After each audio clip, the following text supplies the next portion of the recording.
محترم سامعین کرام، اللہ تعالیٰ کا جتنا شکر ادا کیا جائے کم ہے کہ ہمیں اس نے ہمارے برے اعمال کے باوجود رمضان المبارک جیسا یہ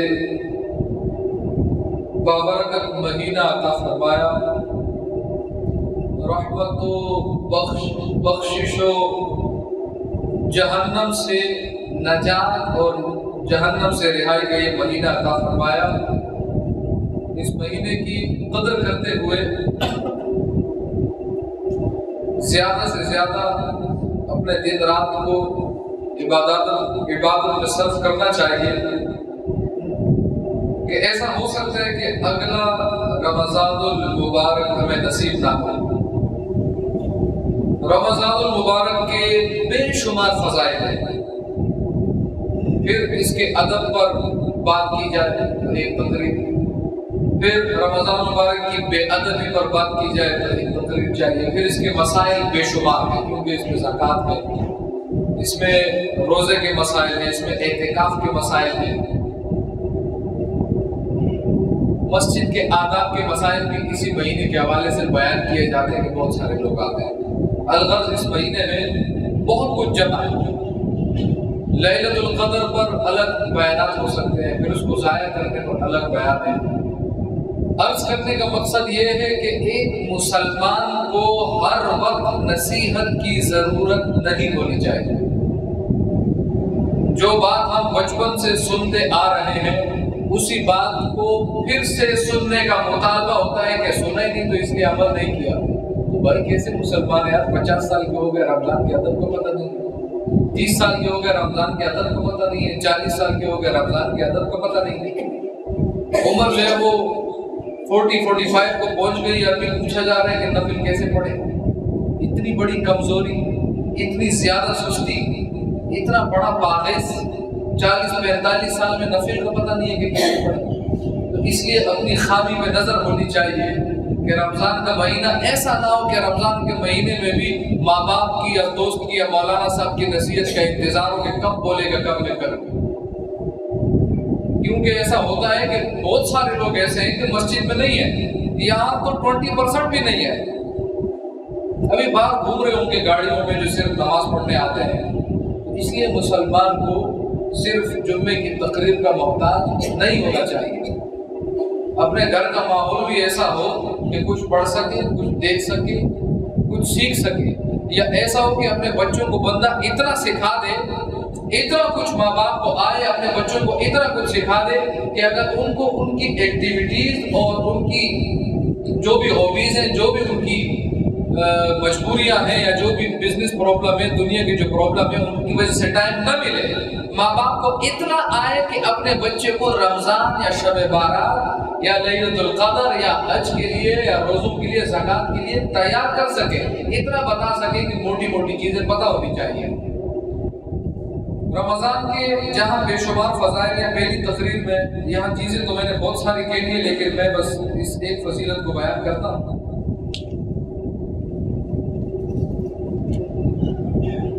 حضرت سیدنا سلمان فارسی رضی اللہ تعالیٰ عنہ فرماتے ہیں کہ محبوب رحمان سرور ذیشان رحمت علیہ مکی مدنی سلطان صلی اللہ علیہ وسلم نے ماہ شعبان کے آخری دن بیان فرمایا۔ ماہ شعبان کے آخری دن میں یہ بیان فرمایا، کیا اے لوگوں، تمہارے پاس عظمت والا برکت والا مہینہ آیا، وہ مہینہ جس میں ایک رات ایسی بھی ہے جو 1000 مہینوں سے بہتر ہے۔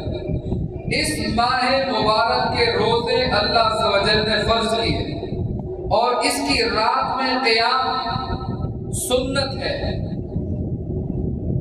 جو اس میں نیکی کا کام کرے تو ایسا ہے جیسے اور کسی مہینے میں فرض ادا کیا، اور اس میں جس نے فرض ادا کیا تو ایسا ہے جیسے اور دنوں میں 70 فرض ادا کیے، 70 ٹائم جس نے فرض کو ادا کیا۔ سوسون جسفا ایک فرض کا ثواب سوسون جسفا ہے، اور اس میں جس نے فرض ادا کیا تو ایسا ہے جیسے اور دنوں میں 70 فرض ادا کیے۔ یہ مہینہ صبر کا ہے اور صبر کا ثواب جنت ہے، اور یہ مہینہ محاسات یعنی غمخواری اور بھلائی، غریبوں کے ساتھ غمخواری کرنا، بھلائی کرنا، ان کی دیکھ بھال کرنے کا مہینہ ہے۔ اور اس مہینے میں مومن کا رزق بڑھا دیا جاتا ہے۔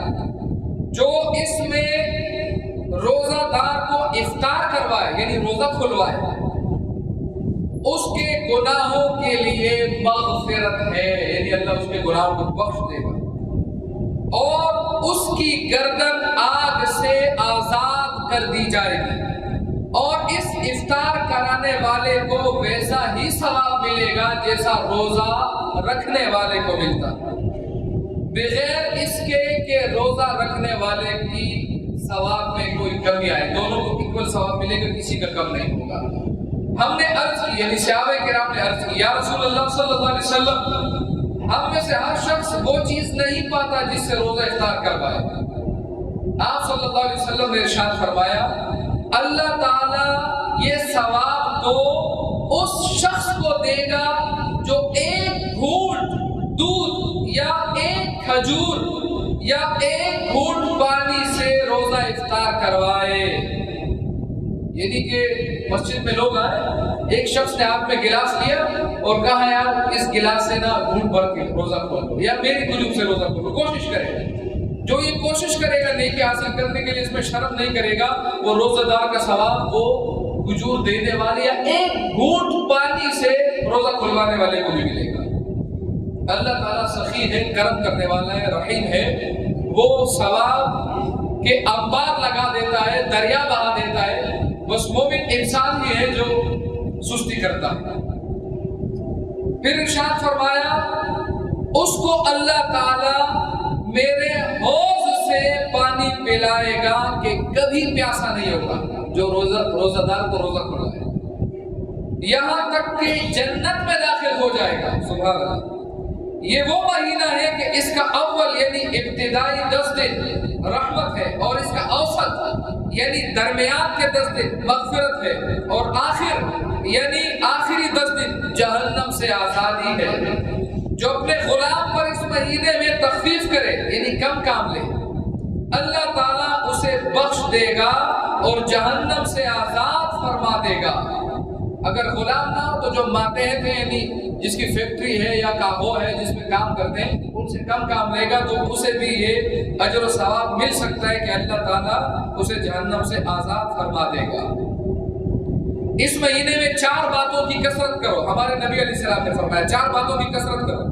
ان میں سے 2 ایسی ہیں کہ جن کے ذریعے تم اپنے رب عز و جل کو راضی کرو گے۔ 2 باتیں دو جن سے رب کو راضی کرو گے۔ ارشاد فرمایا، لا الہ الا اللہ کی گواہی دینا، لا الہ الا اللہ کی کثرت کرنا تسبیح اٹھا کے۔ نمبر 2 استغفار کرنا، زیادہ سے زیادہ استغفر اللہ کرنا۔ جبکہ 2 باتیں جن سے تمہیں غنا یعنی بے نیازی نہیں ہے، کرنی ہی پڑے گی۔ 2 باتیں جو ہیں وہ کیا ہیں؟ اللہ تعالیٰ سے جنت طلب کرنا اور جہنم سے اللہ عز و جل کی پناہ طلب کرنا۔ کہ انسان کبھی نہیں بول سکتا کہ مجھے کوئی فکر نہیں ہے، کیونکہ جہنم سے پناہ مانگنا یہ انسان کے لیے نہ صرف ضروری ہے بلکہ یوں سمجھ لے کہ زندگی سے اگر بندہ کہیں جائے گا کوئی ٹھکانہ ہے تو وہ جنت ہے۔ تو خود ہی سوچ لیں، وہ لوگ جو سب کچھ مانگتے ہیں وہ جنت ہی نہیں مانگتے۔ اب اگر ذرا سا غور کریں، ہم ذرا سا غور کریں تو ہم عبادات کرتے ہیں، لیکن وہ جو طلب ہوتی ہے ایک چیز کی، جیسے کھانے کے بعد، بھوک کے بعد کھانے کی طلب ہوتی ہے، پیاس لگے تو پانی کی طلب ہوتی ہے، اور جوان ہو جائے تو بیوی کی طلب ہوتی ہے، سیدھی سی بات ہے، اور غریب ہو تو پیسے کی طلب ہوتی ہے، اور سردی ہو تو گرم کپڑوں کی، اور گرمی ہو تو ایک پنکھے کی منجلاتے کی طلب ہوتی ہے۔ یہ اسے کہتے ہیں طلب۔ تو دل میں ڈھونڈے اور تلاش کرے کہ ہمارے دل میں جنت کی طلب ہے، ایسی جیسے بھوک لگتی ہے کھانے کی طرح، ایسی طلب ہے نہیں ہوگی۔ حضور نے فرمایا جنت طلب کرو۔ جہنم سے پناہ مانگنا، کیا جہنم کا ویسا ڈر ہے جیسا کہ ہمیں پولیس والے کا ڈر ہوتا ہے کہ وہ خاموشہ لگا دے گا؟ ایسا ڈر ہے جیسے کہ ایک مسٹک کا ڈر ہوتا ہے کہ یہ ڈینگ ہے کاٹ لے گا تو بہت زبردست بخار ہوگا؟ کیا ایسا ڈر ہے جیسے کسی کینسر والے کے مرنے میں ڈر ہوتا ہے کہ میرا کیا بنے گا؟ جہنم کا ایسا ڈر نہیں ہے۔ تو اس لیے حضور فرماتے ہیں جہنم سے پناہ مانگو. وہ پناہ بندہ تب مانگے گا جب ڈر آئے گا. یعنی جنت اللہ تعالیٰ کی رحمت ہے، اس کی طلب پیدا کرو. اللہ تعالیٰ خوش ہوگا کہ جنت مانگو گے، اور جہنم سے پناہ مانگو گے تو اللہ تعالیٰ خوش ہوگا کہ بندہ میرے قہر غضب سے ڈر رہا ہے. تو اگر جنت کی طلب ہی نہیں ہے اور جہنم سے پناہ ہی نہیں ہے تو جہنم سے آزادی کیسی اور جنت کا تحفہ اور کادو کیسے ملے؟ تو اس لیے حضور علیہ السلام نے خوشخبریاں دی، نبی نے سنائی، بشارت دی حدیثوں میں کہ یہ عمل کرو گے تو اتنا ثواب ملے گا، یہ عمل کرو گے تو اتنا ثواب ملے گا، تاکہ مسلمان نیک عمل کے قریب آئے. لیکن یہاں افسوس کی بات یہ ہے کہ وہ ثواب کی طلب یہ دل میں نہیں ہے. اس بات کو نوٹ کیجئے، اس ثواب کی طلب جو ہے وہ دل میں نہیں ہے. یہ طلب نہیں ہوتی ہے کہ صرف شب بارات کی حدیثیں سن کے آ گیا، لیلۃ القدر کی سن کے آ گیا، اس کو طلب نہیں بولتے میرے بھائی. طلب یہ ہے کہ وہ جنت کے نظارے ذہن میں ہو، اللہ تعالیٰ کی رحمت ذہن میں ہو، اور پھر وہ عمل میں تیزی دکھائے. جیسے اللہ تعالیٰ ارشاد فرماتا ہے فاستبقوا الخیرات، سبقت کرو نیکی کے کاموں میں، نیکی کے کاموں میں تیزی دکھاؤ. اس کو کہتے ہیں طلب، اس کو طلب ہے. جیسے ایک آدمی پہلی صف کو پکڑنے کے لیے اپنی لتوں کو 80 سے لے کر 100 پہ لے آتے ہیں کہ یار اتنے میں نہیں چلاؤں گا تو ہو سکتا ہے پہلی صف کمپلیٹ ہو جائے تو پہلی صف میں کھڑے ہونے کا ثواب نکل جائے گا.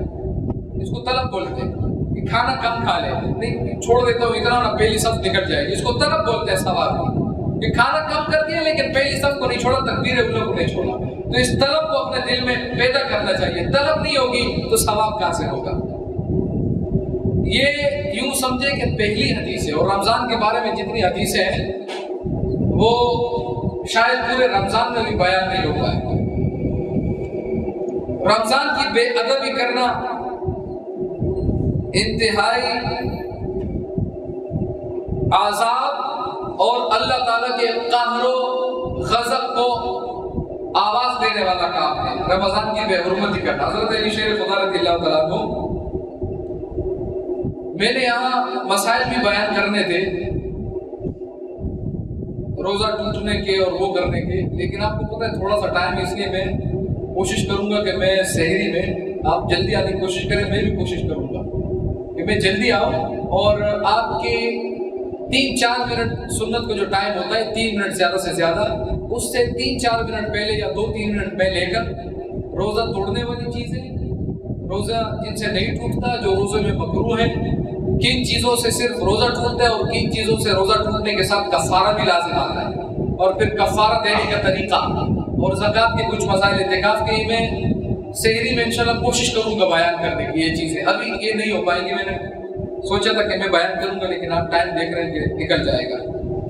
تو رمضان کی بے حرمتی انتہائی سخت ترین گناہ ہے، اور وہ کیا ہے؟ سر عام وہ کام کرنا جو رمضان میں نہیں کرنے چاہیے. جیسے کہ ہمارے یہاں عام یہ بات عام ہے کہ ہماری مسلمانوں کی جو اولاد ہیں، لڑکیوں ہیں، لڑکے وہ سر عام گھومتے رہتے ہیں، اپنے دوست کو ہاتھ میں ہاتھ ڈال کے گھومتے رہتے ہیں سر عام، بالکل یہ اوپن ہے. تو یہ تو ویسے بھی سخت حرام اور انتہائی بے شرمی کا کام ہے کہ مسلمان ایسا کام کرے جیسا غیر مسلم کرتے ہیں. اور پھر رمضان المبارک میں تو شرم آنی چاہیے کہ ہندو دیکھ کے ہنس رہے ہوتے ہیں، دوسرے لوگ دیکھ کے ہنس رہے ہوتے ہیں. دیکھو مسلمان کتنے لوگوں کو دیکھا ہے کہ وہ ایسے بیٹھ کے کھا رہے ہوتے ہیں، وہ سمجھ رہے ہوتے ہیں کہ امام صاحب یا کوئی ابا یا میرا بھائی تو نہیں ہے جو دیکھے گا. وہ کوئی دوسرے لوگ تو دیکھ رہے ہیں نا آپ کو. مسلمان دیکھ کے چیچی کرتے گا، دوسرا دیکھ کے تو ہنسے گا، دیکھو کیسے اپنے دین کو برباد کر رہے ہیں. اس لیے صرف مسلمانوں سے چھپانے کی ضرورت نہیں ہے میرے بھائیوں. پہلے تو یہ سوچنا چاہیے کہ اللہ تعالیٰ دیکھ رہے ہیں. پھر دوسری بات، کسی غیر مسلم کے سامنے ایسا کام نہیں کرنا چاہیے کہ پھر دین بدنام ہو، اسلام بدنام ہو اور دوسرے مسلمان کمزور ہو جائے. نان مسلمس کے سامنے ایسی حرکتیں نہیں کرنی چاہیے کہ میں کہیں جا کے ڈینگے مار دوں، بڑی بڑی تقریریں کروں، تو مسلمان ایسا ہے ویسا ہے، اور ایک نان مسلم بیچ میں کھڑا ہو جائے. اچھا وہ پچھلے دنوں کیا آیا تھا اخبار کے اندر؟ ایسا ہوتا ہے مسلمان. یہ ہوتی ہے چیزیں. اور رمضان کی بے حرمتی کے حوالے سے نہ صرف اپنے عمل کو دیکھے بلکہ دوسرے مسلمانوں کی عزت کے ساتھ ساتھ اسلام کی عزت اور اللہ تعالیٰ کی عزت و جلال کو بھی دیکھے کہ اصل عزت تو اللہ عز و جل کی عزت ہے. وللہ العزت، اللہ تعالیٰ کے لیے عزت ہے. وہ اللہ تعالیٰ کی عزت کا خیال رکھے، اور جس نے اللہ تعالیٰ کی عزت کا خیال رکھا اللہ عز و جل اسے دونوں جہاں میں عزت عطا فرمائے گا. اور جس نے اللہ عز و جل کی عزت کا خیال نہ رکھا اللہ تعالیٰ دونوں جہاں میں اسے بے عزت کر سکتا ہے. وَتُعِزُّ مَن تَشَاءُ وَتُذِلُّ مَن تَشَاءُ، اسی کے ہاتھ میں عزت اور ذلت ہے. تو اس لیے رمضان کو عزت دینا اللہ تعالیٰ کی عزت کرنا ہے، اور رمضان کی بے حرمتی کرنا، بے عزتی کرنا اللہ تعالیٰ کی عزت نہ کرنا. تو اس بات کا خیال رکھا جائے. ایک شخص جس کی قبر سے عذاب کی آواز آ رہی تھی، حضرت علی شیر خدا رضی اللہ تعالیٰ عنہ وہاں موجود تھے. معلوم ہوا کہ یہ شخص رمضان کی بے حرمتی کرتا تھا، سرعام کھاتا پیتا تھا، روزہ داروں کے سامنے بےہودہ حرکات کرتا تھا، بےہودہ کام کرتا تھا. میں اپنے الفاظ میں یہ واقعہ کر رہا ہوں، بےہودہ کام کیا کرتا تھا. تو پتہ چلا کہ اللہ تبارک و تعالیٰ نے یہ رمضان کی بے حرمتی کی وجہ سے اس کو قبر کے اندر سخت ترین عذاب میں مبتلا کر دیا، اور ایسا عذاب کہ اس کی قبر سے چیخوں کی آواز آتی تھی. حضرت علی شیر خدا رضی اللہ تعالیٰ نے سفارش کی، آپ کی سفارش پر اس کا عذاب کم ہوا، اللہ تعالیٰ نے اسے بخشا. اب یہ ذہن میں رکھنا چاہیے کہ ہر ایک کی قبر پہ حضرت علی شیر خدا رضی اللہ تعالیٰ نے تشریف نہیں لائیں گے،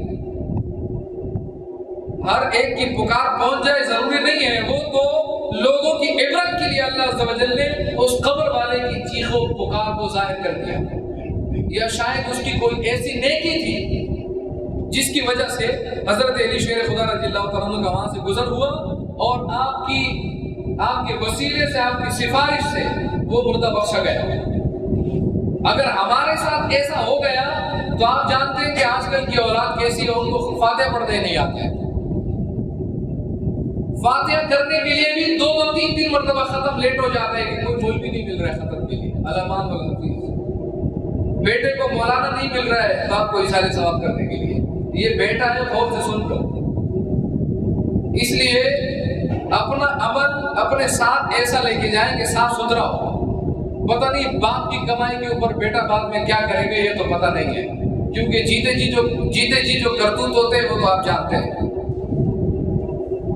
رمضان کے اندر جس طرح نیکیوں کا ثواب بڑھ جاتا ہے، اسی طرح یہ بات یاد رکھنی چاہیے کہ رمضان کے اندر گناہ کا عذاب بھی بڑھا دیا جاتا ہے. تو لہذا کوئی یہ نہ سوچے کہ رمضان ہے بخش مر جاؤں گا تو بس شہید ہوں، سیدھا مجھے جنت میں جانا ہے اور یہی میرا ٹھکانہ ہے، کیونکہ عذاب تو ہے نہیں. جب عذاب نہیں ہے تو ظاہر سی بات ہے جنت ہی جنت ہے، تو کوئی بھی عمل کرو گا جنت ہے، ایسا نہیں ہے. مومن پر بہتان باندھنا انتہائی سخت ترین گناہ ہے، غیبت کرنا انتہائی سخت ترین گناہ ہے، جھوٹ بولنا انتہائی سخت ترین گناہ ہے، آپ سب جانتے ہیں. میں جو بات بتانے جا رہا ہوں بھائی وہ یہ ہے کہ زبان سے جو گناہ ہوتے ہیں نا، زبان سے وہ ہو جاتے ہیں، پتہ نہیں چلتا. زنا کا تو موقع بھی نہیں ملتا نا انسان کو، شراب کا موقع بڑا کم ملتا ہے، چوری کرنے کے لیے بھی دل اور گردہ چاہیے ہوتا ہے، چھیننے کے لیے بھی دل چاہیے ہوتا ہے، ہر کسی سے یہ ہو نہیں پاتا. تو زیادہ تر گناہ آنکھوں اور زبان سے ہوتے ہیں. یہ بڑے کام کی بات ہے روزہ داروں کے لیے.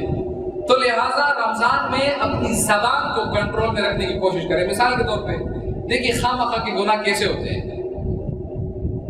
ایک دوست نے ایک واقعہ سنایا تھا جو انتہائی چھوٹا سا ہے، اور وہ یوں تھا کہ ایک شخص کے گھر کے سامنے آ کے ایک گاڑی رکی، اس میں سے ایک عورت اتری اور وہ بھاگ کے ایک گھر کے اندر گھس گئی. اتفاق سے اس شخص کے گھر والے گاؤں گئے ہوئے تھے، گھر میں نہیں تھے، اس کی بیوی بچے گاؤں گئے تھے، وہ اکیلا تھا. اب وہ عورت اس کے گھر میں گھسی. جب وہ جو گھر تھا وہ گھر کچھ دن پہلے وہ اس گھر میں شفٹ ہوا تھا، اور جب وہ عورت اس کے گھر میں گھسی تو کچھ لوگوں نے دیکھ لیا. صبح محلے میں شور مچ گیا، محلے میں شور مچ گیا. یہ تو وہی آدمی ہے، ایک دم سے دیکھو بنگلے میں بھی آ گیا، عورتیں بھی اس کے گھر میں آ رہی ہیں. محلے میں شور مچ گیا. شور مچنے کے بعد دوپہر ہوئی، شام ہوئی، بندہ گھر سے باہر نہیں نکلا. سارے لوگ پریشان کے گھر سے باہر نہیں نکل رہا، لگتا ہے کہ وہ اتنا مال آ گیا ہے کہ اب تو مالا مال ہے. رات کو کیا ہوا کہ ایک شخص نے بولا یار وہ اس وقت لازمی گھر سے باہر نکلتے کیوں نہیں آیا وہ, دیکھو جا کے.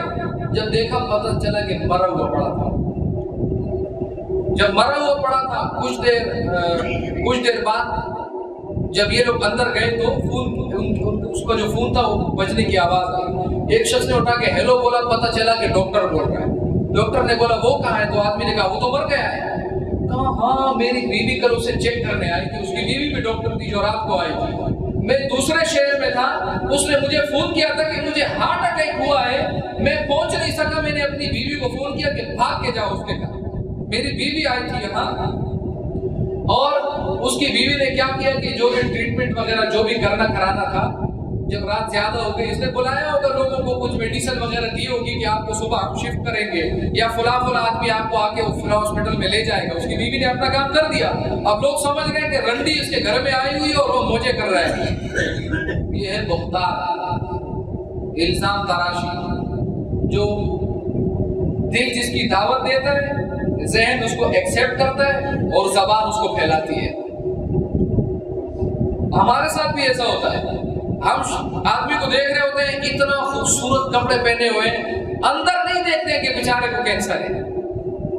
ہم دیکھ رہے ہوتے ہیں کہ گھر جا کے جو ہے وہ بھر کے جو ہے مرغی لے کے جا رہے, بکرا کٹوا کے بھیجا ہے. پتہ نہیں ہوتا کہ بیچارے کو صدقے کا پیسہ کسی نے دیا ہے, وہ صدقے کے پیسے میں پاپ بھر کے اس کے لیے اطالع ثواب کر رہا ہے. تو اس لیے ہمیں کوئی ضرورت نہیں ہے اس زبان کو شریعت کے خلاف استعمال کرنے کی, کوئی ضرورت نہیں. جھوٹ بولتے ہیں, چھوٹے چھوٹے جھوٹ بول لیتے ہیں اور سمجھتے ہیں کہ گناہ نہیں ملے گا. مثال کے طور پر میں گھر پہ نہیں ہوں, فون نہیں اٹھا رہے ہوتے, کیا ہوا میں گھر پہ بھول گیا تھا, دکان پہ چلا گیا تھا. میں سیدھا بولو, ٹائم نہیں تھا نہیں اٹھا پایا, میں کام کر رہا تھا نہیں اٹھا پایا. جھوٹ بولنے کی کیا ضرورت ہے, وہ مارے گا ہمیں, مرڈر کر دے گا. اسی طرح گھر میں ہوتے ہیں جھوٹ بول لیتے ہیں کہ گھر میں نہیں. چھوٹے چھوٹے جھوٹ, بڑے بڑے گناہ, یہ ہم عام طور پہ کرتے ہیں. تو روزے کے دوران صرف اپنا روزہ بچانے کے لیے ہمیں کسی کی بات نہیں چھیڑنی, کسی کے بارے میں کوئی کمنٹ نہیں کرنا. ہم نے کسی کا کام کرنے کے لیے نہ کرنے کے لیے کوئی جھوٹ نہیں بولنا. جو کر سکتے ہیں بولیں کہ کر سکتا ہوں, جو نہیں کر سکتے نہیں کر سکتا ہوں. اپنا روزہ نہیں خراب کرنا ہے. اور خاص طور پہ زکوٰۃ دینے والے حضرات اس بات کا خیال رکھیں کہ ایک ہاتھ سے دیں اور دوسرے ہاتھ کو پتہ نہ چلے. کیونکہ جو زکوٰۃ کی تشہیر ہوتی ہے نا, میں پہلے بتا چکا ہوں کہ زکوٰۃ دینے کے لیے یہ بھی ضروری نہیں ہے کہ آپ اس کو بولیں کہ میں تجھے زکوٰۃ دے رہا ہوں. حالانکہ 1000 مرتبہ سمجھانے کے باوجود پھر لوگ بولتے ہیں زکوٰۃ سے ہے, زکوٰۃ سے. کیا ضرورت ہے آپ کو بولنے کی؟ اس کے لیے نیت شرط ہے. زکوٰۃ آپ نیت کریں, آپ کی زکوٰۃ ادا ہو جائے گی, آپ کسی کو دے دیں جو مستحق ہے. اب یہ نہیں ہونا چاہیے کہ فیس بک میں بھی ڈال دیا, اخبار میں بھی آ گیا, تصویریں بھی کھینچ لی, اور وہ غریب آدمی کی تصویر بھی پوری دنیا نے دیکھ لی فیس بک پہ, ہاں اس نے زکوٰۃ دی ہے. ایک غریب آدمی کی تصویر پورے موریشس کو پتہ چل گیا ہے کہ اس کو فلاں نے زکوٰۃ دی ہوئی ہے. اب وہ آدمی فیس بک اگر کہیں بیٹے کو چھوٹا سا موبائل چلے, اس میں دیکھا ہاں فیس بک میں زکوٰۃ لی ہے اور میں فیس بک پہ ہوں کہ میں زکوٰۃ دی ہوں, زکوٰۃ لیتا ہوں. اس لیے جس کو آپ زکوٰۃ دیں ایسے دیں کہ پتہ نہ چلے, اس کی عزت بھی رہ جائے. اور میں تو کہتا ہوں بولنے کی ضرورت نہیں ہے. مثال کے طور پہ بھائی کو زکوٰۃ دیں, آپ بھائی کو بولیں یار آپ کی تنخواہ کم ہے, بچوں کے لیے کپڑے لے لیں. وہ خوش ہو کر بڑے بھائی نے کہا دو دی, آپ کی زکوٰۃ ادا ہوگی, آپ کو بولنے کی ضرورت نہیں ہے کہ زکوٰۃ ہے. اگر وہ پوچھے بھی تو کہہ دینا یار عجیب بات کرتے ہو, میں دے رہا ہوں تو لے لو, بس میں دے رہا ہوں تو لے لو. جس طرح چھپا سکتے ہیں چھپا.